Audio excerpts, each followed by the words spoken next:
পাগলাটাকে আজ বেধড়ক পিটিয়েছে সানু, একেবারে অমিতাভ বচ্চনের কায়দায়। সে একা নয়, তাদের শীতলামাতা স্পোর্টিং ক্লাবের ছেলেরাও ছিল, তবে তারা বেশি মারেনি। সানুরই রাগটা বেশি চড়ে গিয়েছিল। ঘর জামায় রাখবে বলে চেঁচিয়ে পাড়া মাত করলে কার না রাগ হয়। জামাইবাবু খেতে বসেছে সবে, এমন সময় কোথা থেকে পাগলাটা এসে হল্লা জুড়ে দিল।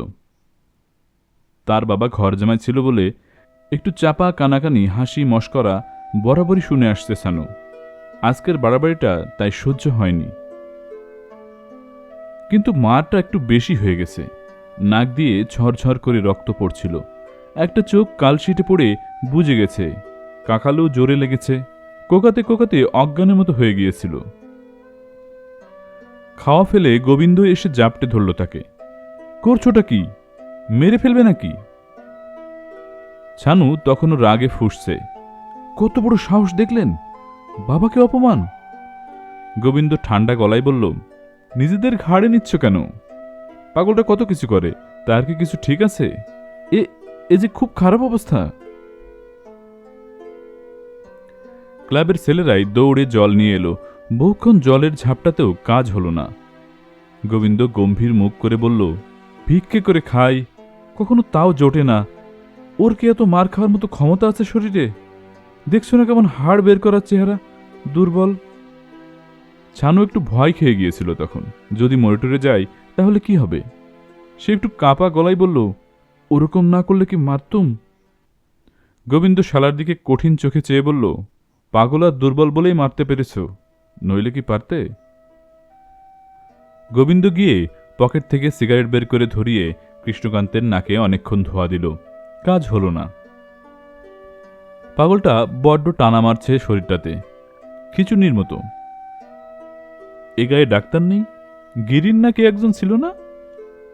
ক্লাবের একটা ছেলে বলে, হ্যাঁ আমার কাকা। কাকা তো বেলপুকুর গেছে। গোবিন্দ গম্ভীর হয়ে খানিকক্ষণ ভেবে বলল, রাস্তায় ফেলে রাখা ঠিক হবে না। তোমরা ওকে ধরো, দাওয়ায় তুলে শুইয়ে দাও। এ বোধহয় আজ খায়নি, পেটটা খোদল হয়ে আছে। ক্লাবের ছেলেরা ধরাধরি করে চণ্ডী মণ্ডপে তুলে শোয়ালো কৃষ্ণকান্তকে। কে একটা পাখা নিয়ে এসে মাথায় বাতাস করতে লাগলো। ছানুকে ভিতর বাড়িতে নিয়ে গেল তার দিদি। পাপিয়া অর্থাৎ ছানুর মা ছেলের দিকে চেয়ে বলল, খুন করেছিস নাকি পাগলটাকে? তুমি তো আমাকে ডেকে বললে পাগলটা কি সব অসভ্য কথা বলছে, গিয়ে দেখতে। তা বলে অমন মারবি? বেশি মারিনি, বেকাদের লেগে গেছে। জামাই তোকে কি বলছিল, বকছিল নাকি? জামাইবাবু মনে হয় রেগে গেছে। এ কথায় তার দিদি আর মায়ের মুখ শুকলো। পাপিয়া চোখের জল মুছে বলে, বিয়ের পর 2 মাসও কাটেনি, এরই মধ্যে জামাইকে যে কে ওষুধ করলো কে জানে। বিষ নজরে দেখে আমাদের। মেয়েটাকে নেওয়ার নামটিও করে না, কেমন যেন রুখা চোখা রাগ রাগ ভাব।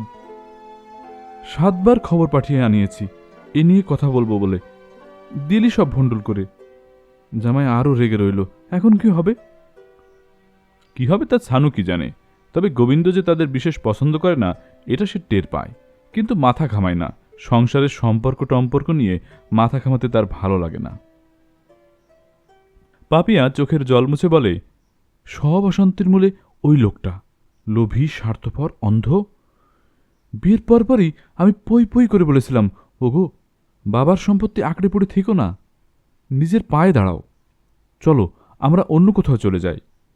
মতিচ্ছন্ন হলে কি কেউ ভালো কথা কানে নেয়? বাবার পিছনে পিছনে চাকর বাকরের মতো ঘুরত, গায়ে কত হাসাহাসি হয়েছে তাই নিয়ে গ্রাহ্য করত না। মেয়ে মুক্তি বলল, ওসব থাক এখন, চণ্ডীমণ্ডপে ভিড় জমে গেছে, আমার ভয় করছে। পাপিয়া আরেকবার চোখে আঁচল চাপা দিয়ে কাঁদল। তারপর মুক্তিকে বলল, কিছু টাকা বার করে ক্লাবের ছেলেদের হাতে দিত, নাটাগড়ের হাসপাতাল ওকে নিয়ে যাক, মরলে সেইখানে মরুক, এখানে যেন না মরে। মুক্তি চলে গেল। মুক্তি চলে গেলে ছানুর দিকে চেয়ে পাপিয়া বলে, জামাই যখনই আসে অমনি ওরা এসে জোটে। কারা মা? তোর মামা তো দিদি আর বোনেরা। ওরাও মাথাটা খাচ্ছে, মুক্তির দিকে ফিরেও চায় না, শালিদের সঙ্গে ঠাট্টা তামাশা করে ফিরে যায়। বিরক্ত হয়ে সানু বলল, এখন একটা বিপদের সময় কেন যে জামাইকে নিয়ে পড়লে? বিপদ তো তুই বাঁধিয়েছিস মুখ পোড়া। সংসারে কত রকম বিপদ আছে তা জানিস? সানু রাগে দুঃখে ঠোঁট কামড়ায়। বুকে বড্ড ভয়ও তার। মাথাটা কেমন যেন করছে। সে ক্যারাটে মারার কায়দায় একখানা লাথিও কষিয়েছিল পাজরে। সত্যি মরে যাবে নাকি পাগলটা? সে ঘুরে সদর দরজার কাছে এসে দূর থেকে ভিড়টা দেখতে পেল। তার দিদি মুক্তি গোবিন্দ দাদার সঙ্গে কি যেন কথা বলছে, একটু তফাতে দাঁড়িয়ে। গোবিন্দ দাদার মুখটা লাল টকটক করছে, খুব রাগের সঙ্গে কি যেন বলছে।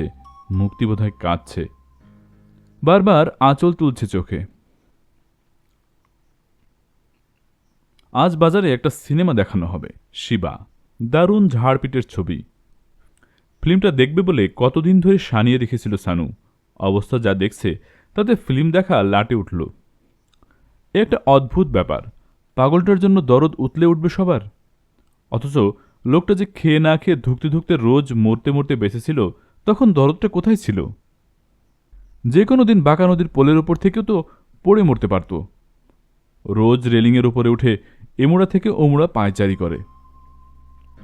ভিড়ের ভেতর থেকে একটা চেঁচামেচি ক্রমেই জোরালো হয়ে ওঠে। কে মেরেছে রে? বাপের জমিদারি পেয়েছে নাকি? যা তো বলাগড় থানায় গিয়ে একটা খবর দিয়ে তো, কোমরে দড়ি বেঁধে নিয়ে যাক। আরেকজন খুব তেজের গলায় বলে, ঘর জামাই রাখার কথায় বাবুদেরও তো আতে লেগেছে বোধ হয়। সাথে পাশে নেই পাগলটা, পোলের নিচে পড়ে থাকতো। ইস, একেবারে খুনই করে ফেলেছে। ধরে দে না ঘা কতক ছোড়াটাকে টেনে এনে। পালালো কোথায়? সানু কি করবে বুঝতে পারছে না। তার বীরত্বও উবে গেছে। মাথাটা কেমন কেমন লাগছে। গোবিন্দকে দেখতে পেল সানু। ভিড় সরিয়ে চণ্ডী মণ্ডপে উঠে গেল। গোলমালটা একটু কম। সবাই খুব মন দিয়ে নিচু হয়ে কি যেন দেখছে। ভগবান, মরে যাচ্ছে নাকি? এবারকার মতো বাঁচিয়ে দাও ভগবান, জীবনে আর কারো গায়ে হাত তুলব না। সানু বিহ্বল হয়ে অবশ শরীরে শুয়ে পড়ল বারান্দায়। কতক্ষণ শুয়ে আছে তার খেয়াল ছিল না।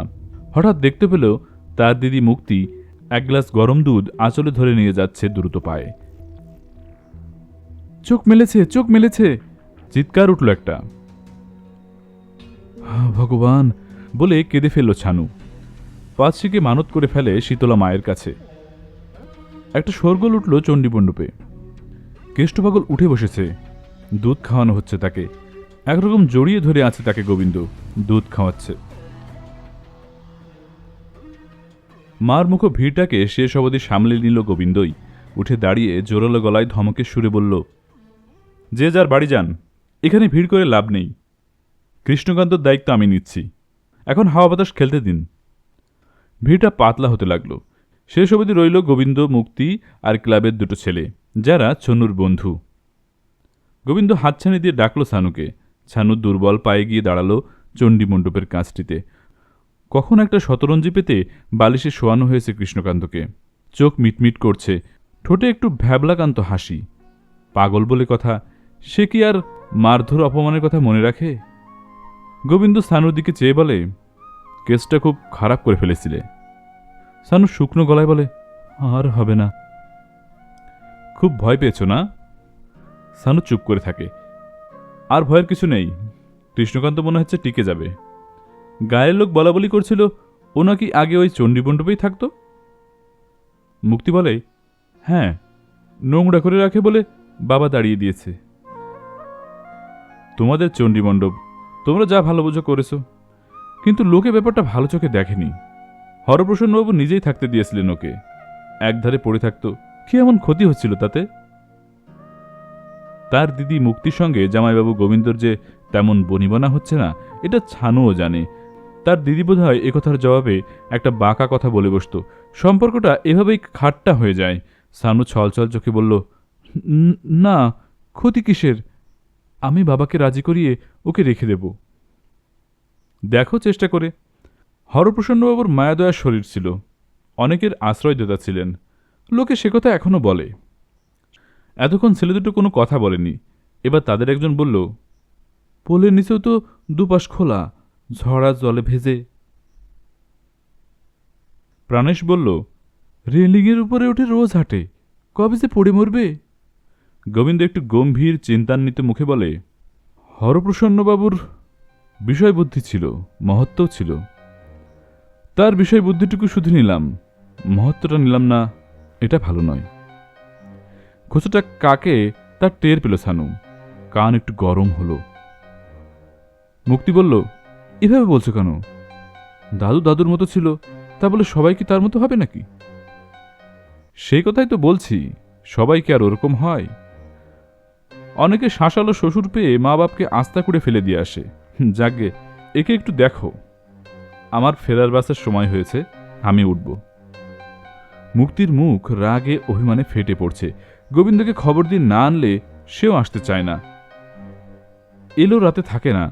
ছানু বোঝে কোথায় একটা কিছু গন্ডগোল পাকিয়ে উঠছে। গোবিন্দদা বাবাকে একদম দেখতে পারেন না, আর দিদি বাবাকে ভীষণ ভালোবাসে। তাই কি ওদের ঝগড়া? পায়খানা করে ফেলে বলে ছেলেরা আর মাকে ঘরে থাকতে দেয় না। বারান্দায় হোগলার বেড়া তুলে দিয়েছে, সেই বেড়ার ওপর নিচে ফাঁক। শীতের হাড় কাঁপানো হাওয়া, বর্ষা বাদল, ধুলোবালি, সাপ ব্যাং সবই ঢোকে। দরজা বলে কিছু নেই, খাঁ খাঁ করছে একটা দিক। বেড়াল কুকুর ঢুকে পড়ে অহরহ। শরীরে নানা রোগভোগ নিয়ে বুড়ি একখানা নড়বড়ে চৌকির ওপর পড়ে থাকে। এ একরকম ঘরের বার করে দেওয়া, একরকম বিদায় করে দেওয়া। গেড়াপোতায় দিদির বাড়িতে গেলে একবার করে যায় গোবিন্দ। বুড়ো মানুষের ওপর তার এমনিতে একটা টান আছে। পুরনো সব দিন যেন ঘিরে থাকে তাদের। কত গল্প শোনা যায়, তাদের কষ্ট গোবিন্দ ঠিক সইতে পারে না। তার উপর এ হচ্ছে সম্পর্কে তার দিদি শাশুড়ি। নাচ জামাই এ ঘরে আসে জেনে বুড়ি বড্ড কাকুতি মিনতি করে ধরেছিল গোবিন্দর দিদি দিমিকে। নাচ জামাই এলে যেন একটিবার চোখের দেখা দেখতে পায়। তারপর গোবিন্দ প্রায় যায়। মানুষকে মানুষের এত অপমান করার অধিকার নেই, থাকতে পারে না। বুড়িকে তার ছেলেরা যেভাবে লাঞ্ছনা গঞ্জনা দিচ্ছে, এরকম কিন্তু কোনো বুড়ো মানুষেরই সঠিক পাওনা নয়। গোবিন্দর ইচ্ছে করে রাগে ফেটে পড়ে খুব অপমান করতে এদের। এসে সে একখানা মোড়া পেতে কাছেই বসে থাকে। রসগোল্লা বা সন্দেশ নিয়ে আসে বুড়ির জন্য। বুড়ির নোংরা বিছানা বা কাপড় জামা, মুতের মেটে হাড়ি কিছুতেই সে ঘেন্না পায় না। বুড়ি তার সাড়া পেলেই উঠে বসে। রোগা জীর্ণ চেহারা, রোগের যন্ত্রণায় চোখ মুখ বসে গেছে। তবু গোবিন্দ এলে ফোকলা মুখে খুব হাসে। এসেছিস ভাই? তোকে দেখলে আমার প্রাণটা কেমন ঠান্ডা হয় রে। আপনার ঠান্ডা হয়? আর আপনার অবস্থা দেখলে আমার যে মাথা গরম হয়। এরকমই তো হওয়ার কথা। সংসার বড় জঞ্জাল। সংসার জঞ্জাল হবে কেন ঠাকুমা? সংসারকে জঞ্জাল বানালে তবেই তা জঞ্জাল হয়। আপনার ছেলেরা বড্ড অমানুষ। বুড়ি ভয় খেয়ে বলে, ওরে জোরে বলিসনি, শুনলে আমাকে খুব হেনস্থা করবে। একটু ওদের কথা বল শুনি। গোবিন্দ হাসে। ওদের কথা বলতে বড় ছেলে আর তার সংসারের কথা। গোবিন্দ বলে, সে ছেলে তো আপনাকে ছোলাগাছি দেখিয়ে কেটে পড়েছে। বলি, নাতি নাতনি কাউকে চোখে দেখেছেন? বুড়ি থোতা মুখ করে বলে, কোত্থেকে দেখব বল, কে দেখাবে, তারা কি আর আসে? তবে ভালো থাকলেই ভালো। ভালো থাকবে না কেন? দিব্যি ভালো আছে। আপনার ছেলে শ্বশুরের পয়সায় হেসে খেলে বেড়াচ্ছে। তোর বউটা কেমন হলো? ভালো? যত্ন আত্তি করে? এখনো ভালো করে ঘরে আনেনি। উমা, তা কেন রে? ইচ্ছে হয় না। মেয়েটা বড্ড মুখরা, একটু তেল মজিয়ে নি।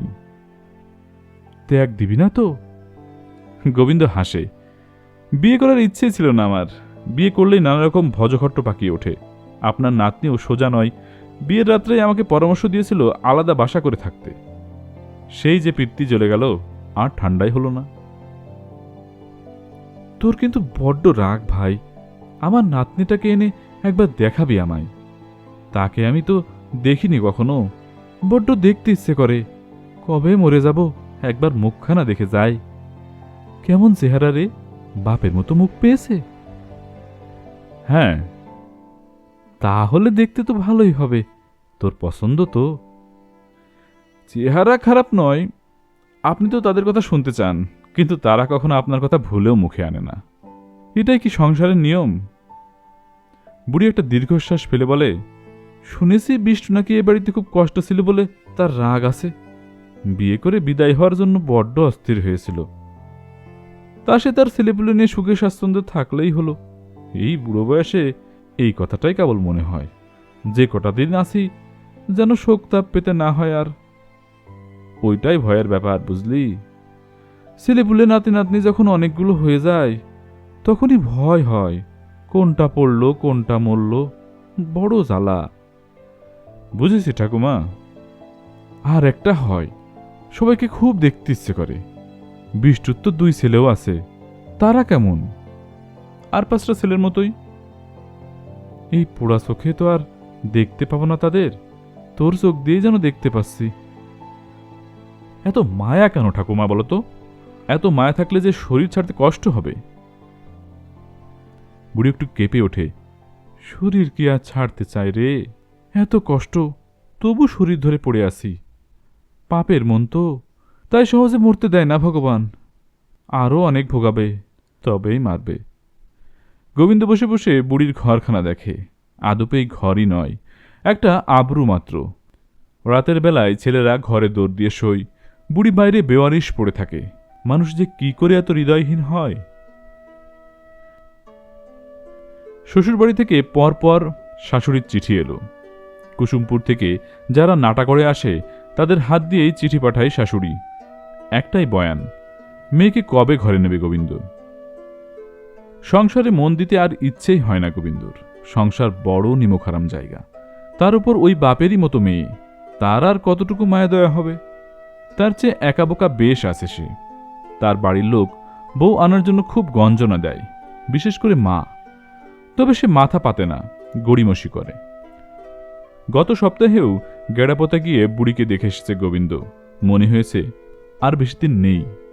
বুড়ি বালিশের তলা থেকে একখানা তোবড়ানো সোনার আংটি বের করে তার হাতে দিয়ে বলল, তোর বউকে দিস। এটা আবার কেন? এ আমি নেব না, আপনার শেষ সম্বলে সব। চুপ চুপ, গলা তুলতে নেই। আমার যা ছিল ওরা নিয়ে নিয়েছে, এটা অতি কষ্টে লুকিয়ে রেখেছিলাম। সম্বল বলিসনি, এ আমার শত্রু। অভাবের সংসারে গয়না সব অনেক আগেই গাফ হয়ে গিয়েছিল। 5 গাছা চুড়ি, 2টো ঝুমকো দুল, 2টি মাকড়ি আর 3টে আংটি ছিল। এইটাই শেষ আংটি, টের পেলেই নিয়ে যাবে। এটা মুক্তির জন্য আমি রেখেছি। কে রেখেছে কে জানে, তবে বুড়ি যার জন্য রেখেছে তার কাছে এই আংটির কোনো দাম হবে না, তা গোবিন্দ ভালোই জানে। মুক্তি তার বাপের একমাত্র মেয়ে বলে গয়নাগাটি মেলায় পেয়েছে। হরপ্রসন্ন নাকি নাতনিকে খুব ভালোবাসতেন। বিয়ের গয়না তিনিও কিছু দিয়ে গিয়েছিলেন। মুক্তি এই তোবড়ানো আংটির আসল দাম বুঝতে চাইবে কি? কিন্তু গোবিন্দ বোঝে। আংটিটা মাথায় ঠেকিয়ে কাগজে মুড়িয়ে পকেটে রেখে সে বলল, এ আংটির দাম লাখ টাকা। সে তোর কাছে ভাই, তুই যে সোনার মানুষ। এত চট করে সার্টিফিকেট দিয়ে বসবেন না। এখনো কিন্তু আপনার নাতনিকে নিয়ে ঘর করা শুরু করিনি। সংসারে পড়লেই কে কেমন বোঝা যায়। তোদের সংসারকে আর আমি দেখতে যাব রে? এই যে তুই আমার কাছে আসিস, এইটাই তুই সোনার মানুষ। বুড়ো বুড়িদের কাছে কেউ আসতে চায় না রে ভাই। সারাদিন 2টো কথা কওয়ার লোক পায় না। আজকাল আরও কি হয়েছে জানিস? শুনলে হাসবি। আজকাল রাত বিরতে বড্ড ভয় পায়। কিসের ভয় ঠাকুমা? দাওয়ার উত্তর দিকে ওই লেবু গাছটা দেখছিস তো? দেখছি। ওই দিকটা বেড়া দেয়নি ওরা। নিশুত রাতে ঘুম ভেঙে গেলে দেখতে পাই কারা যেন সব এসে দাঁড়িয়ে দাঁড়িয়ে ওখান থেকে আমাকে দেখছে। কারা? চোর ছেঁচড় নয় তো? না রে ভাই, এ বাড়িতে চোর ছেঁচড়েরও আসবার প্রবৃত্তি হয় না। মনে হয় তোর দাদা শ্বশুর আসে, আমার এক ভাসুর, শাশুড়ি, আরও সব কারা জানো। তারা কেউ জ্যান্ত মানুষ নয়। তাহলে ভূত বলেই খুব হাসে গোবিন্দ। বুড়ি হাসিটাকে গ্রাহ্য না করে বলে, তখনই বড্ড ভয় করে রে। কত ডাকে ছেলেদের, বউদের, কেউ কোনো সাড়া দেয় না।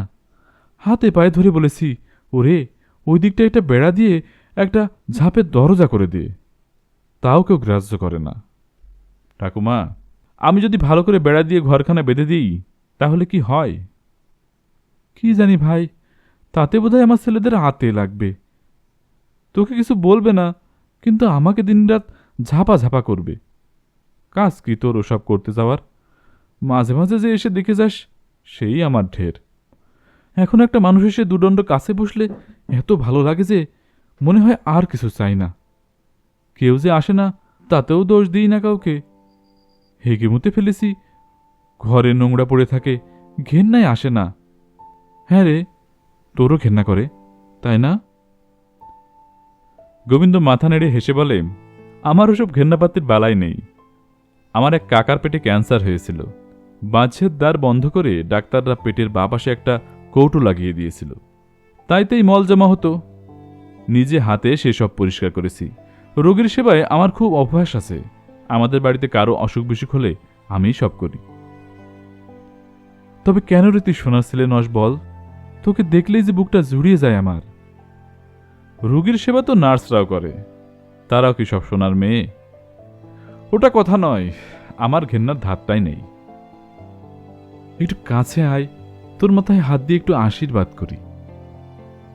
আশীর্বাদের কোনো দাম আছে কিনা গোবিন্দ জানে না, কিন্তু বুড়ির রোগা হালকা দুখানা হাত যখন একরাশ চুলওয়ালা মাথায় থর থর করে কাঁপছিল, তখন গোবিন্দর মনে হলো বুড়ির প্রাণটাই যেন হাত বেয়ে আঙুল থেকে চুইয়ে তার ভেতর ঢুকে আসতে চাইছে।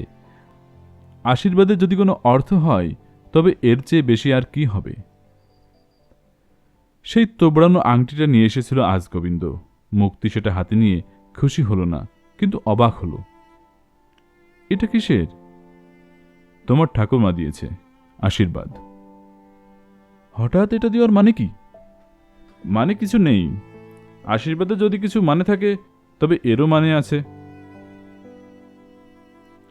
মুক্তি আংটিটা খুব হেলা ভরে একটা দেরাজে রেখে দিয়ে বলে, তুমি বুঝি এখনো খুব যাও ও বাড়িতে? না, মাঝে মাঝে যাই। তুমি বোধহয় কখনো যাওনি। সেটা তো আমার দোষ নয়। ও বাড়ির সঙ্গে বাবারই সম্পর্ক নেই। গোবিন্দ দাঁতে দাঁত চেপে বলে, সম্পর্ক যে কেন থাকে না, সেটাই আমার মাথার ভেতর আসে না। মুক্তি প্রসঙ্গটা এড়িয়ে অন্য কথায় চলে গেল। রাগ গোবিন্দর সাধে হয় না। বুড়িটার লাঞ্ছনা আর অপমান যে একেবারেই অকারণ, কতগুলি নির্মম ব্যাককেলে মানুষের চূড়ান্ত স্বার্থপরতাই যে এর কারণ, এটা ভেবে তার মাথা আগুন হয়ে যায়। তার শ্বশুর বিষ্ণুপদ বোধহয় গোবিন্দর নীরব রাগ আর ঘেন্না টের পায়। তাই গোবিন্দ এলেই একটু তফাৎ হয়, লুকানোর চেষ্টা করে। এমনকি একসঙ্গে খেতে অবধি বসে না। তার দুই শালী অর্থাৎ মুক্তির ছোট মামার মেয়েরা বিকেলে আলুকা বলি করবে, খাওয়ার নেমন্তন্ন করেছিল, নইলে আগেই চলে যেতে পারত গোবিন্দ। শালা সোনু পাগলাটাকে মেরে বসায় যাওয়া হয়নি। গোলমালে আলুকা বলিও মুলতবি রেখে গোবিন্দ রওনা হওয়ার জন্য চুল আঁচড়াতে যখন ঘরে এলো, তখন শাশুড়ি খুব কাঁচু মাচু মুখে ঘরের দরজায় এসে বললেন, উনি কিন্তু এখনো ফিরলেন না। কে? কার কথা বলছেন? তোমার শ্বশুর কখনো এত দেরি করেন না। আজ যে কি হচ্ছে সব। গায়ে কোথাও গেছেন টেছেন হয়তো। চারিদিকে লোক পাঠিয়েছি, যেখানে যেখানে যান তার কোথাও নেই। গোবিন্দ ঘড়ি দেখল, মাছ ধরবার জন্য মাত্র আধ ঘন্টা সময় আছে। পা চালিয়ে হাঁটলে 10 মিনিটে পৌঁছে যাওয়া যায়। কাজে খুব দেরি হয়ে যায়নি। তুমি যাচ্ছ বাবা? হ্যাঁ, শেষ বাস 5টায়। আজকাল তো কিছুতেই তোমাকে একটি দিনও আটকে রাখতে পারি না। মুক্তির কি করবে তা কি ভেবেছ? বিয়ের পর তো অনেক দিন হয়ে গেল। বলেছি তো, আরও কিছুদিন আপনাদের কাছে থাক, তারপর ভেবে দেখব। ব্যাপারটা তো ভালো দেখাচ্ছে না। 5 জনে 5 কথা বলে। আপনার মেয়ের মন এখনো তৈরি হয়নি। আমাদের বেশ বড় পরিবার, মানিয়ে গুছিয়ে চলা খুব সহজ নয়। তাই মন তৈরি হোক। পাপিয়া খুব সংকোচের সঙ্গে বলে, আসলে বড় আদরে মানুষ তো, অত কাজকর্মের মধ্যে গিয়ে পড়লেই খেই হারিয়ে ফেলবে। গোবিন্দ চিরুনিটা পকেটে গুজে রেখে বলল, তা বলে তো আমিও আর ঘর জামাই থাকতে পারি না। শাশুড়ি বিবর্ণ মুখে বলে, সে কথা কি বলেছি বাবা? আপনার মেয়ে আমাকে আলাদা সংসার করার প্রস্তাব দিয়েছিল। সেটা কোনোদিনও সম্ভব না। আমরা মা বাপকে আস্থা করে ফেলতে শিখিনি। গোবিন্দর হঠাৎ খেয়াল হলো তার গলা কিন্তু সপ্তমে পৌঁছে গেছে। এবং ভেতরে ভেতরে রাগের একটা ঝড় পাকিয়ে উঠছে। সে লজ্জা পেয়ে হঠাৎ চুপ করল, গুম হয়ে গেল। তারপর গলা কয়েক পর্দা নামিয়ে এনে বলল, আপনি আর আমাকে চিঠি লিখে আনানোর চেষ্টা করবেন না। পাপিয়া কাঠের মতো দাঁড়িয়ে থাকল, তারপর বলল, আলাদা থাকা কি ঘর জামাই থাকা বাবা? তার চেয়ে তো খুব বেশি ভালোও নয়। আমার আর সময় নেই, আমি যাচ্ছি। আমার মনটা ভালো নেই বাবা। কি বলতে হয়তো কি বলেছি। তোমার শ্বশুরকে কিন্তু ঘর জামাই থাকতে আমিই বারণ করেছিলাম। লোভে পড়ে হলো, এত প্রায়শ্চিত্ত এখনো করতে হচ্ছে। কান্না একদম সইতে পারে না গোবিন্দ। কেউ কাঁদলেই তা সে কপট কান্না হলেও সে কেমন দ্রব হয়ে পড়ে। পাপিয়া দরজার কপাট দুহাতে আঁকড়ে ধরে তাতে মুখ গুজে কাঁদছিল। দ্রব হলেও গোবিন্দ কখনো গলেও যায় না। সে গম্ভীর নিচু গলায় বলে, আপনি কাঁদছেন কেন? কান্নাকাটি দিয়ে তো এজট খোলা যাবে না। পাপিয়া তার হেঁচকি মেশানো কান্নার মধ্যেই বলে, তোমরা কি ভাবো ওই লোকটা খুব সুখী আছে? একমাত্র বাবা ছাড়া প্রত্যেকে ওকে দিনরাত অপমান অবহেলা করেছে। আমাদের কাছেও সম্মান পায় না। নিতান্ত বেহায়া আর লোভী বলে বিষয় আঁকড়ে পড়ে থাকে। ওর কথা টেনে আনছেন কেন? আমি তো আপনার মেয়ের কথা বলছিলাম। তুমি তো ওকে দু চোখে দেখতে পারো না। ও টের পায় বলেই তোমার সামনে আসে না। বোধহয় তুমি আছো বলেই চৌপর দিন কোথায় গিয়ে না খেয়ে বসে আছে। তাহলে তো আমার না আসাই ভালো। আমার কপাল, যা বলি তার উল্টো অর্থ হয়। আমি বলতে চেয়েছিলাম শ্বশুরকে অপছন্দ করো বলেই মুক্তিকেও তুমি সহ্য করতে পারো না। আমি ওভাবে ভাবিনি। আপনারা যা খুশি হয় ব্যাখ্যা করতে পারেন। তবে আমার মনে হয় চোখের জলটা আমার উপর না খাটিয়ে আপনার মেয়ের উপর খাটালে অনেক বেশি কাজ হতো। চোখের জলের কথা বলছো বাবা? আমার চোখের জল ধরে রাখলে এতদিনে সমুদ্র হয়ে যেত। বাকি জীবনটা কাঁদতে কাঁদতেই যাবে। আমি বলি কি, তুমি মুক্তিকে জোর করে নিয়ে যাও। জোর করে মানে? চুলের মুঠি ধরে নাকি? দরকার হলে তাই করবে। তুমি গিয়ে বাসন মাজাও, কাপড় চোপড় কাচাও, ঘর মোছাও, লাথি মারো, খুন করো, তবু ওকে নিয়ে যাও। তার মানে আমরা সব করি নাকি? লাথি মারি, খুনও করি? পাপিয়া অসহায়ের মতো বিহ্বল চোখে কিছুক্ষণ তাকিয়ে একরকম ছুটে পালিয়ে গেল। এ কথা ঠিকই যে গোবিন্দর একটা খ্যাপাটে রাগ আছে। সেই চরম রাগটা উঠলে তার ভেতরটা শুধু আগুন আর মাথায় মুহুর মুহুর বিস্ফোরণ হতে থাকে। কিন্তু এই রাগটা আর কারও তত নয় যতটা ক্ষতি করে তার নিজের। সে তখন কোনো কাজ করতে পারে না, ঘুমোতে পারে না, খেতে পারে না, শুধু ভেতরকার নিরুদ্ধ রাগে কাঁপতে থাকে। সত্যি হাত পা থরথর করে কাঁপছিল তার। একরকম টলতে টলতে মাতালের মতো সে বেরিয়ে এলো বাইরে। তারপর চণ্ডীমণ্ডপ ডাইনে রেখে সোজা বাস রাস্তার দিকে হাঁটা দিল। বাবু, বলি ও জামাইবাবু। গোবিন্দ দাঁড়ালো। পাগলটা না? সে তাকাতেই হাতছানি দিয়ে ডাকল। এখন পাগলটার কাছে কেউ নেই। ফাঁকা চণ্ডীমণ্ডপে একা বসে আছে। যাবে না যাবে না করেও গোবিন্দ গেল তার কাছে। কি বলছো? কৃষ্ণকান্ত এক গাল হেসে জিজ্ঞেস করে, বন্দোবস্তটা কিরকম হলো? এই চণ্ডীমণ্ডপটা কি আমাকে দিয়ে দিলেন ঘর জামাই? গোবিন্দ দাঁতে দাঁত চেপে বলে, সে পাত্র পাওনি। তাহলে কি হবে এখন? যতদিন পারো থাকবে। দুধ টুধ খাওয়াতে পারে কয়েকদিন। গায়ে থেকে চাপ দিলে থেকেও যেতে পারো। কৃষ্ণকান্ত একটু বিরস মুখে বলে, পাকা কাজ হলো না। বড্ড দোটানায় পড়ে গেলুম যে। আপনি তো ঘোরের লোক, একটা বুদ্ধি করতে পারেন না? আমারও তো বুদ্ধি নেই। কৃষ্ণকান্তকে ভাবিত দেখালো, বলল, সুবিধের জায়গা নয়, মজা নেই, বড্ড ভ্যাত ভ্যাত করছে। তাই নাকি? তবে ইচ্ছেটা কি? এখানে পোষাবে না। আমার বাঁকা নদীর পলি ভালো। ঘর জামাই যদি চণ্ডীমণ্ডপটা লিখে দিতে তাহলে বেশ হতো। এটা বেছে দিয়ে জিলেপি খেতুম।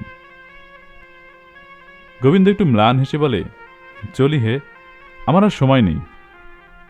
একটু দাঁড়ান বাবু, মাজায় বড় ব্যথা, একটু ধরে তুলবেন? উঠে কোথায় যাবে? একটু কষ্ট করে আমাকে পোলের কাছে পৌঁছে দিন। সরকার বাহাদুর আমার জন্য এই পোলটা বানালো, আমিই দেখি শুনি কিনা। তাই বুঝি? খুব মজা হয় সারাদিন, কত রগর দেখতে পাই। বলতে বলতে নিজেই উঠে পড়ল কৃষ্ণকান্ত। একটু কোকিয়ে উঠল ব্যথায়। গোবিন্দ 5টা টাকা তার হাতে দিয়ে বলল, নাও, জিলিপি খেও। টাকাটা ছেঁড়া জামার পকেটে রেখে নেমে এলো কৃষ্ণকান্ত। দূর শালা, এই একটা বাজে জায়গা। শতরঞ্জি বালিশে কি আমাদের পোষায়? পোলের নিচে দিব্যি থাকি। বাবু, বিড়ি দেবেন একটা? নেই রে। বিড়ি ছাড়াও চলে কৃষ্ণকান্তর, বিড়ি পেলেও চলে। একটু খুঁড়িয়ে খুঁড়িয়ে সে গোবিন্দর পিছু পিছু এগোতে লাগল। গোবিন্দ মাঝে মাঝে তার দিকে ফিরে চাইছে, রাগটা কমে যাচ্ছে তার।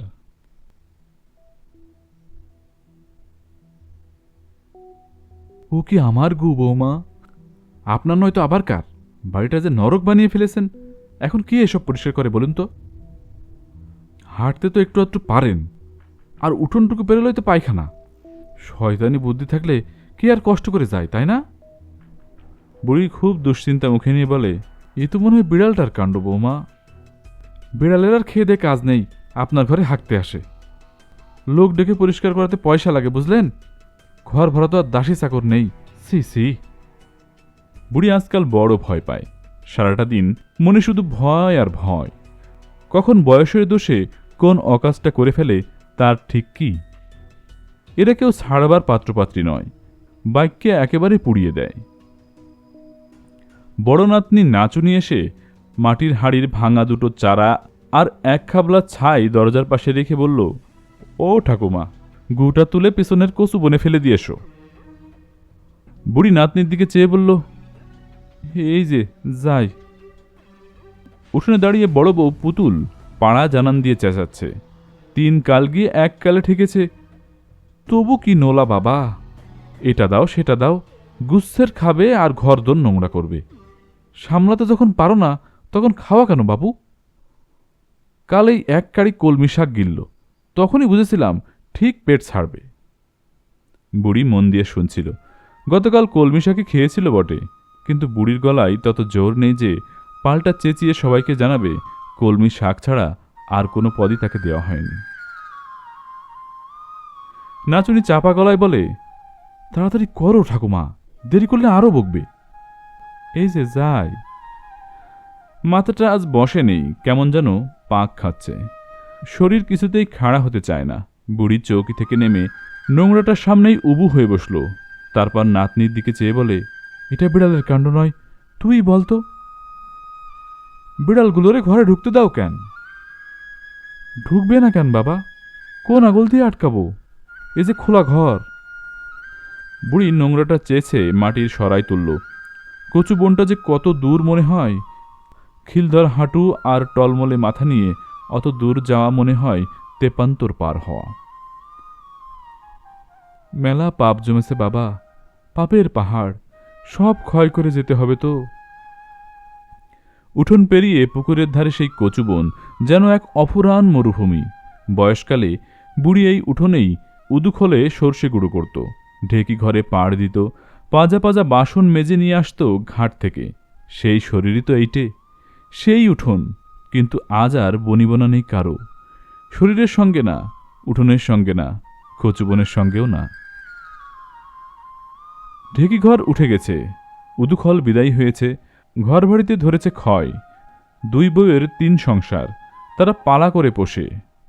না পুষলে পাড়ায় নিন্দে হবে বলেই বোধহয় পোষে, নইলে গুমুত মরা ইঁদুর আবর্জনার মতো তাকেও ফেলে দিত আস্তা কুড়ে। বড় বউ মাঝে মাঝে মুখের সামনে হাত নেড়ে বলে, এখন তো রসমজে বষ্টুমি হয়েছেন, যখন বিয়ে হয় তখন নতুন বউ হয়ে এসেছিলাম, তখন কম ঝাল ঝাড়েছেন। উঠতে খোটা বসতে খোটা, আর কি মুখ বাবা, কি অন্তর টিপ্পুনি, চোখের জলে বিছানা ভিজত আমার। সংসারে একতরফা কিছু হয় না বুঝলেন, এখন দান উল্টে গেছে। উঠোনটা পেরোতে পারল কি করে তা জামগাছটার তলায় দাঁড়িয়ে ভেবে পাচ্ছিল না বুড়ি। বুকটা এত ধড়াস ধড়াস করে কাঁপছে যে এখনই না আবার মূর্ছা হয়। চোখে এই দিনের আলোতেও কেমন আধার ঘনিয়ে এলো যে। কুজো হয়ে হাঁটার বড় কষ্ট, মাজার ব্যথায় কতকাল সোজা করতে পারেনি শরীরটাকে। এমন হাফ ধরে গেছে যে জামতলার আগাছার মধ্যেই বুড়ি ধপ করে বসে পড়ে। গাছের গায়ে হেলান দিয়ে চোখটা বোজে, হাতে মাটির চারায় নিঘিন্নে মল। তবে বুড়ি আর ঘেন্না পায় না, দিনরাত এসব নিয়েই মাখামাখি। ঘেন্না করবে কাকে? আজকাল বেশিক্ষণ চোখ বুজে থাকলে একটা ভয় হয়, মরে গেলুম নাকি। ঘুমানোর সময় মনে হয় আর যদি না উঠি, মরার পর কেমন সব হবে তার চিন্তাও পেয়ে বসে বুড়িকে। যমদূতরা এসে তো ধরবে সব গাজি গাজি করে, তারপর টানতে টানতে বৈতরণী পার করবে, নিয়ে গিয়ে হাজির করবে যমরাজের সামনে। তখনই বুড়ি পড়বে বিপদে। কি জিজ্ঞেস করে না করে কে জানে বাবা। এদিকে ছেলেরা যে শ্রাদ্ধ শান্তিটাও ভালোভাবে করবে এমন ভরসাও পায় না। শ্রাদ্ধ শান্তি ঠিকমতো না হলে আত্মাটা বড্ড খাবি খাবে। বুড়ি গাছের গুড়িতে ঠেস দিয়ে চোখ বুজে কোথা থেকে কোথায় চলে যাচ্ছিল। খানিক অন্ধকার, খানিক আবছায়া, খানিক হিজিবিজি। ঝুলকালি কি যেন সব চোখের সামনে। মাথায় আজকাল অবাক অবাক করা চিন্তা আসে, ছবি আসে। বুড়ি একটু বাদে চোখ খুলে চাইল। চোখের পাতাটা খুলতেও যেন কষ্ট। বাকি পথটা আর দাঁড়ানোর চেষ্টা করল না বুড়ি। হামাগুড়ি দিয়ে ধীরে ধীরে কচুবনের কাছে এসে নোংরাটা ফেলল। কতকাল যে স্নান করে না, খেয়াল নেই। আজকাল কেউ তো আর চান করিয়ে দেয় না। কুয়ো থেকে জল তুলে যে চান করবে তার সাধ্যে কি। সামনে পুকুরটা দেখে বড় লোভ হলো, একটু ডুব দিয়ে নিলে হয় না। কিন্তু পারবে কি? তালগাছের বাঁধানো ঘাটে পা ঠিক রাখা মুশকিল, আর এ পুকুরের ধারেই ডুব জল। বুড়ি ভাবে, সাঁতার তো জানতুম, কিন্তু সে জানা কি আর কাজে দেবে? আজকাল বড় ভয় করে, সব কিছুকেই ভয় করে। বুড়ি বসে আর একটু জিরল, গলাটা শুকিয়ে আছে তেষ্টায়। কিন্তু ফিরে তাকালেই আবার তেপান্তরের মাঠ মনে হয় উঠোনটাকে। কত দূরে সব সরে যাচ্ছে, ঘর, মানুষজন, ছেলে মেয়ে। বুড়ি চোখ বোঝে, হাজারো স্বপ্নের বৃষ্টি মাথায় ঝরে পড়তে থাকে। ও ঠাকুমা, জঙ্গলে বসে কি করছো তখন থেকে? এই একটা মাত্র নাতনি নাচুনি, তার যা একটু খোঁজ খবর নেয়। কাছে বেশি আসে না, এলে মা বকবে। তবু একটু টান আছে, একটু মায়া। বুড়ি কথা বলতে গিয়ে দেখল গলায় কেন যেন স্বর নেই। কিছুতেই একটাও কথা গলায় তুলে আনতে পারল না বুড়ি। ও ঠাকুমা, এমন করছো কেন? ঘরে যাও। বুড়ি চোখ বুজে ভাবল, মরে গেছি নাকি? ছেলেরা ঠিকমতো শ্রাদ্ধটা করবে তো? শ্রাদ্ধ করে বড় ছেলে, তা বুড়ির বড় ছেলে হলো বিষ্টু। তাকে কি খবরটা ঠিকমতো দেবে এরা? মুখাগ্নি তো সে আর পেরে উঠবে না। এতটা রাস্তা, খবর পেয়ে আসতে আসতে মরা বাসি হবে। না, বাচ্চাটা যেমন ভালো ছিল না, মরাটাও তেমন ভালো হলো না বুড়ির। ও ঠাকুমা, কাকে ডাকছে ছুরিটা? মরে পড়ে আছি এখানে, দেখতে পাই না নাকি? কানে ঝিঝি ডাকছে, হাত পা সব ঠান্ডা মেরে গেছে, বুকখানা যেন পাথর, আর মাথাটা অন্ধকার। ও ঠাকুমা, ঠাকুমা গো, উঠো না বলে গায়ে ধাক্কা দেয় নাচুনি।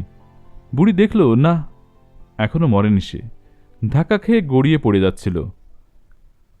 একখানা কাকলাস হাত বাড়িয়ে মাটিতে ভর রাখল। একটা শ্বাসও পড়ল ফোঁস করে। ও ঠাকুমা, তোমার কি হয়েছে? বুড়ি নাতনির দিকে চেয়ে মুখখানা মায়া ভরে দেখল। কত কাছে, কিন্তু কত দূর। বলল, একটু ধন্দ লেগেছিল রে, এখন ঠিক আছি। ধরে তুলব তোমায়? ঘেন্না পাবি না তো? বা, তোমাকে আবার কিসের ঘেন্না? মা বকবে, নইলে তোমার ঘর তো রোজ আমিই পরিষ্কার করতে পারি। অত জুড়িয়ে দেওয়া কথা বলিস নে রে, ওতে মায়া বাড়ে। এখন আমাকে শক্ত করে ধরো তো, তোমাকে ঘরে পৌঁছে দিয়ে আসি। নাচুনি ধরে ধরে ঘর অবধি নিয়ে এলো। একটা ভেজা নেতা এনে দিল ছুটে গিয়ে। ও ঠাকুমা, গুয়ের জায়গাটা লেপে দাও, নইলে বকুনি খাবে। দি বলে বুড়ি উবু হয়ে বসল। মনটা বড় চঞ্চল হয়েছে। মুখাগ্নি কে করবে, শ্রাদ্ধটা হবে কিনা, এইসব ভেবে বড্ড চাটন লাগছে।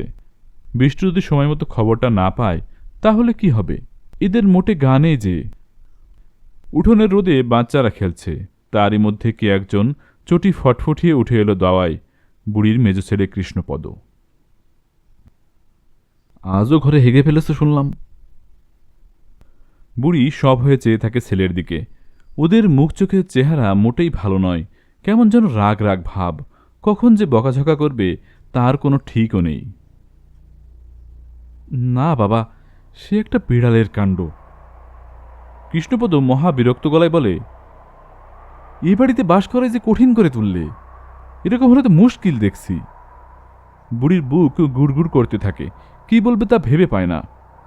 কথার বড় ফের, কখন কোন কথাটায় লোকে দোষ ধরে তার কিছু ঠিক নেই। এরকম হলে দাওয়ায় কিন্তু জায়গা হবে না, গোয়ালঘরটা খালি পড়ে থাকে, ওটাতেই থেকো গিয়ে। বুড়ি তেমনই চেয়ে থাকে। গোয়াল আর এর চেয়ে খারাপ কি হবে।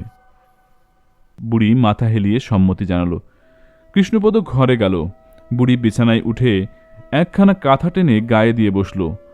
কখন শীত করে, কখন হাঁসফাঁস করে, ভেতরটা তার কিছু ঠিক নেই। আজ কি দিয়ে ভাত দেবে এরা? মুখে বড্ড অরুচি, কিন্তু পেটে খিদে থাকে। একটু লেবু হলে দুটি খাওয়া যেত।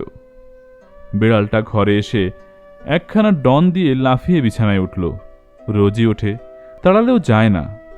তা উঠে উঠুক, একটা প্রাণ তো। কাছাকাছি আর একখানা বুকও ধুক ধুক করছে জানলে কেমন যেন একটু ভরসা হয়। বিড়ালটার দিকে চেয়ে বুড়ি বলে, আজ বড় জ্বালিয়েছিস মুখ পুড়ি। বিড়ালটি চোখ মিটমিট করে ফের কাঁথাখানির মধ্যে আরামে পুটুলি পাকিয়ে চোখ বুঝল। বড্ড মায়া। নাচ জামায় 5টা টাকা প্রতিবারই হাতে গুজে দেয়। বুড়ি সেই টাকাটা পরে আর খুঁজে পায় না কিছুতেই। বালিশের তলায় না, তোষকের তলায় না, চাদরের তলায় না, আঁচলে বাঁধা না। কাউকে জিজ্ঞেস করা মহাপাপ। জিজ্ঞেস করলেই বলবে চুরি করেছি নাকি। পরশু না কবে যেন এসেছিল নাচ জামায়, টাকাটা সেই থেকে খুঁজছে বুড়ি, পাচ্ছে না। পাবে না জানা কথা। টাকা দিয়ে কিছু করেও উঠতে পারবে না সে। তবে খাট খরচার অভাবে গরিব গুরবেরা যেমন মরা না পুড়িয়ে মুখাগ্নি করে জলে ফেলে দেয়, তার বেলাতেও যেন ছেলেরা অমনিধারা না করে, তার জন্যই কেষ্ট আর হরির হাতে টাকাগুলো দেওয়ার ইচ্ছে ছিল বুড়ির। হল না। খাট খরচাটা পেলে আর মরা নিয়ে হেলাফেলা করত না। দুপুরবেলা বুড়ি ঘুমোচ্ছিল।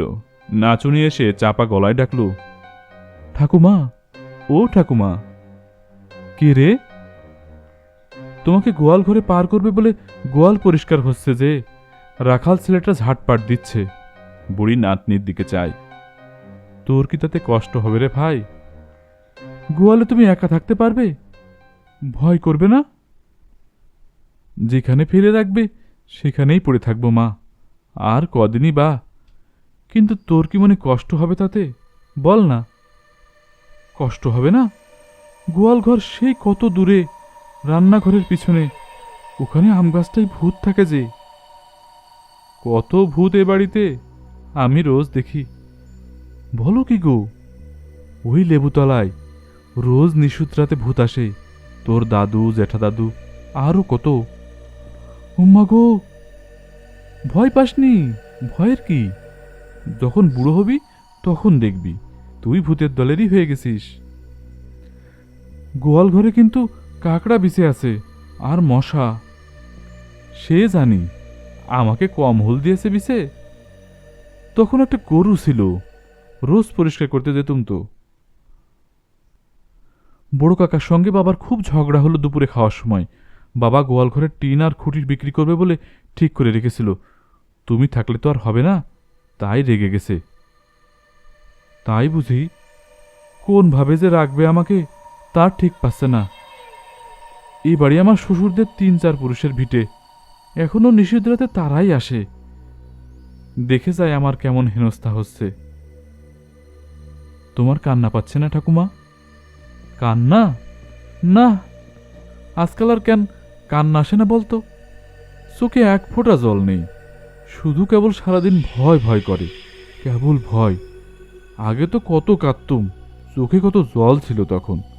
আজকাল পোড়া চোখে জলও নেই। নাচুনি চলে যাওয়ার পর বুড়ি ভাবতে বসল, গোয়ালঘর কি এর চেয়ে খারাপ কিছু হবে?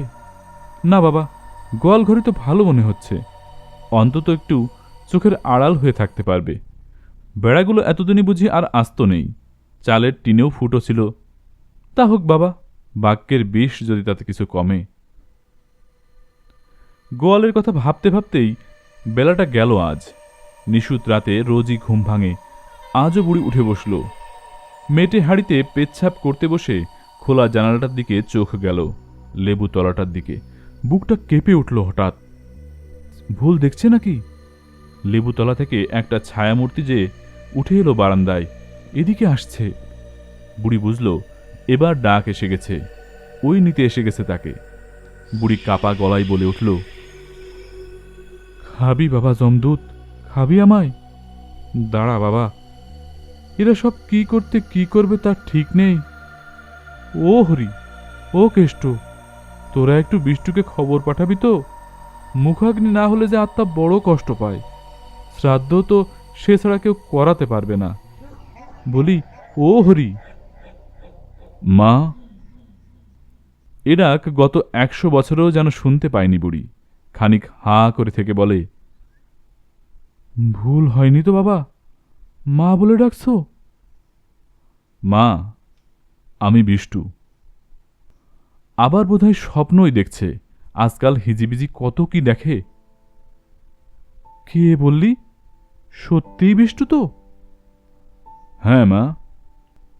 তোকে ওরা খবর পাঠিয়েছে নাকি? আমি তবে কবে মরলুম বলতো? অনেকক্ষণ মরেছে নাকি? মরা বাসি হয়নি তো? বিষ্ণুপদ একটু চুপ করে থেকে বলে, তুমি মরনি মা, বুড়ো বয়সে ওরকম ভীমরতি হয়। একটা টর্চের ফোকাস মেরে চারদিকে একটু দেখে বিষ্ণুপদ বলল, তাহলে এইখানে থাকতে হচ্ছে আজকাল? বুড়ি একটু ধাতস্থ হলে এবার, কাপা গলায় বলে, ও বিষ্টু, হঠাৎ এই মাঝরাতে এলি কেন বাবা? খারাপ খবর নেই তো? না মা, বাসেই তো উঠলুম বিকেলের পর, নাটা করে বাস বদলাতে হলো। তার উপর আবার সেই বাসের চাকা খারাপ হলো মাঝ রাস্তায়, এই এসে নামলুম। ও বিষ্টু, কোথায় বসাবো তোকে বাবা? এসব হাগামতা বিছানা, এখানে তো বসতে পারবি না বাবা। ওদের সব ডেকে তুলি। না মা, তোমাকে তো ঘরের বার করেছে দেখছি, আমার সঙ্গে কি আর ভালো ব্যবহার করবে? ওদের কাছে আর আশা নয়, তোমার কাছে আশা। বিছানাতেই বেশ বসতে পারবো। প্রবৃত্তি হলে বস বাবা, পরিবেশে আর কিছু ধরে রাখতে পারি না। বাজছে পেচ্ছাপ হয়ে যায় আপনা থেকেই। কত কথা শুনতে হয় যে সেজন্য। তাই এবার ভালো ব্যবস্থা হয়েছে, গোয়াল ঘরে গিয়ে শান্তিতে থাকব। এরপর গোয়াল ঘরও আছে মা, তোমার ভোগান্তি দেখছি শেষ হয়নি। টর্চখানা তোর মুখের দিকে একটু তুলে ধরতো, দেখি মুখখানা, কতকাল দেখিনি, ভালো করে মনেও পড়ে না। এ মুখ কি আর দেখাতে আছে মা, কত পাপ করেছি। খুব বুনো হয়ে গেছিস নাকি বাবা? কি সুন্দর রাজপুতের মতো চেহারা ছিল তোর। ও কথা আর বলো না মা, শুনলে গা যেন রি রি করে। শুনলুম গোবিন্দ তোমার কাছে খুব আসে। খুব আসে, সোনার চাঁদ ছেলে, বুক ভরা মায়া দয়া। বিষ্ণুপদ একটা দীর্ঘশ্বাস ছাড়ল। হ্যাঁ মা, খুব ভালো। বুড়ির একখানা কঙ্কালসার হাত বিষ্ণুপদর পিঠে মাকড়সার মতো ঘুরে বেড়াচ্ছে। বিষ্ণুপদ দুহাতে মুখখানা ঢাকে। ও বিষ্টু, কথা কইছিস না যে? আমার যে কথা শুনতে বড় ভালো লাগে। নিঃসাড়ে পড়ে থেকে কতবার মনে হয় মরে গেছি বুঝি। তোমার কাজটিতে যদি বাকিটা জীবন থাকি মা, তাহলে কেমন হয়? বিশ্বাস হওয়ার মতো কথাই নয়। বুড়ি থর থর করে কেঁপে উঠে বলে, মানিক আমার, সোনা আমার, ভোলাচ্ছিস বুঝি? নইলে ঠিক আমি স্বপ্নই দেখছি। বিষ্ণুপদ ফিস ফিস করে বলে, বড় ইচ্ছে করে মা। যখন ছোট্টি ছিলি, যখন শুধু মায়ের ধন ছিলি, তখন মায়ের বুকেই জায়গা হয়ে যেত। এখন তো কত কি হয়েছিস বাছা, বউয়ের স্বামী, ছেলেপুলের বাবা, জামাইয়ের শ্বশুর, কেমন ধারা সব হয়ে যায় বলতো। বিষ্ণুপদ টর্চ জেলে ঘরখানা দেখে। কুসুমপুরে তার পাকা ঘর বাড়ি, ক্ষেত খামার, টাকা পয়সা। টর্চের আলোয় সে তার ঐশ্বর্যের অর্থহীনতা দেখতে পায় যে। একটা কুকুর দরজায় এসে দাঁড়িয়ে ফিরে গেল। এদিকটায় বেড়া নেই, দরজার ছাপ নেই। বিষ্ণুপদ টর্চটা নিবিয়ে আর একটা দীর্ঘশ্বাস ফেলল।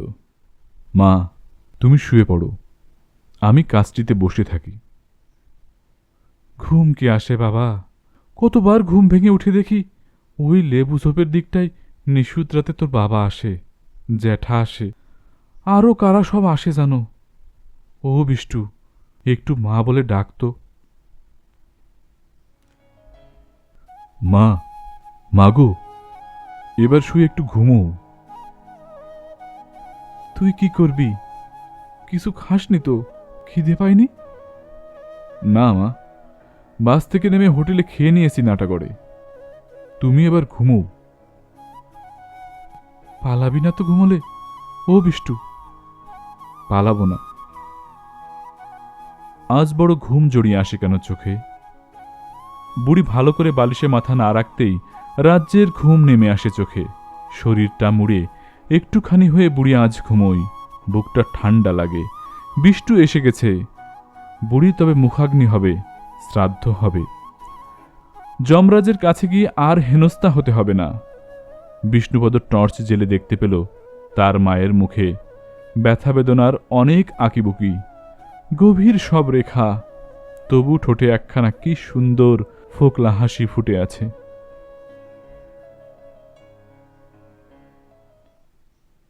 শেষ হল শীর্ষেন্দু মুখোপাধ্যায় রচিত ঘরজামাই উপন্যাসটি। গল্পটি কেমন লাগলো কমেন্টে জানাবেন। আর এরকম কি গল্প শুনতে চান সেটিও উল্লেখ করবেন। সকলের সুস্থতা কামনা করে আজকের মতো এখানেই বিদায় নিচ্ছি। আল্লাহ হাফেজ।